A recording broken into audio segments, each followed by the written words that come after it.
Dans des projets d'autonomisation des salariés, l'objectif recherché est celui de l'empowerment, c'est-à-dire de la montée en autonomie de tous, notamment des travailleurs.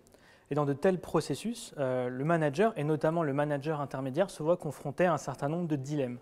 Je vais vous en présenter deux en particulier. Le premier dilemme, c'est un dilemme de posture, c'est-à-dire que le manager doit apprendre à naviguer entre une posture managériale assez classique où il va décider en dernier ressort, il va contrôler, il va planifier, coordonner l'activité, à une posture de coaching, où il va être là davantage pour accompagner ses équipes vers plus d'autonomie. Second dilemme, c'est un dilemme dans la prise de décision. Le manager va se demander jusqu'où peut-il et jusqu'où doit-il laisser la mise en délibération des décisions dans un contexte d'entreprise où souvent on doit prendre les décisions, les décisions de façon urgente.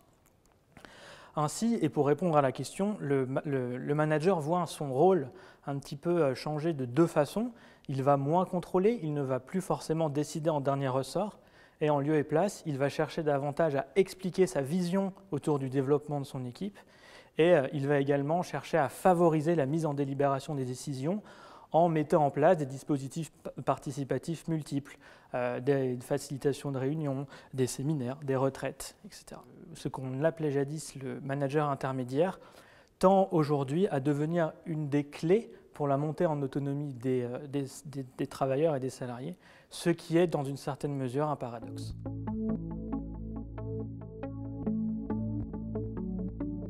Ce qui est intéressant dans cette entreprise Mobilwood, c'est que l'accompagnement des managers a pris une tournure organisationnelle et systématique. Le but principal est de regarder un peu ce qui se fait comme innovation managériale dans le temps présent et de les importer le plus rapidement dans l'entreprise afin de les tester. Et c'est encore dans ce cadre que l'entreprise expérimente en fait des modèles organisationnels un petit peu clés en main, comme celui de l'holacratie.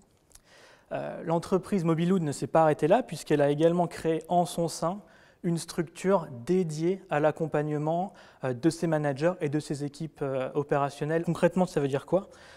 Ça veut dire que l'entreprise a formé en son sein des salariés qui sont devenus des coachs certifiés et qui sont à disposition de qui veut bien en faire la demande. C'est également cette structure donc d'accompagnement qui va organiser très régulièrement des séminaires, des retraites, qui va également faciliter les réunions dans l'organisation pour faciliter aussi le travail des managers et cette montée en autonomie des équipes.